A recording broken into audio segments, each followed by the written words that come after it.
رسول اللہ صلی اللہ علیہ وآلہ وسلم نے فرمایا، اللہ تعالیٰ ارشاد فرماتا ہے، ابن آدم نے مجھے جھٹلایا حالانکہ اس کے لیے یہ مناسب نہ تھا، اس نے مجھے گالی دی حالانکہ اس کے لیے یہ مناسب نہ تھا۔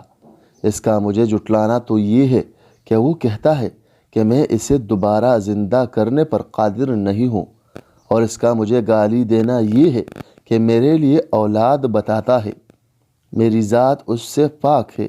کہ میں اپنے لیے بیوی یا اولاد بناؤں۔ حضرت ابو ہریرہ رضی اللہ عنہ سے روایت ہے کہ رسول اکرم صلی اللہ علیہ وآلہ وسلم نے ارشاد فرمایا، موت کو کثرت سے یاد کیا کرو جو تمام لذات کو ختم کر دینے والی ہے۔ نبی کریم صلی اللہ علیہ وآلہ وسلم نے ارشاد فرمایا، تم اللہ تعالیٰ سے ایسی حالت میں دعا کیا کرو کہ تم قبولیت کا یقین رکھا کرو، اور یہ جان رکھو کہ اللہ تعالیٰ غفلت سے بھرے دل سے دعا قبول نہیں کرتا۔ حضرت ابو ہریرہ رضی اللہ عنہ بیان کرتے ہیں کہ حضرت صلی اللہ علیہ وآلہ وسلم نے فرمایا، اللہ تعالیٰ تمہارے لیے 3 باتیں پسند کرتا ہے، یہ کہ اللہ کی عبادت کرو،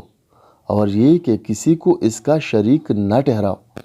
اور یہ کہ سب مل کر اللہ کی رسی کو مضبوطی سے پکڑ لو اور تفرقہ نہ ڈالو۔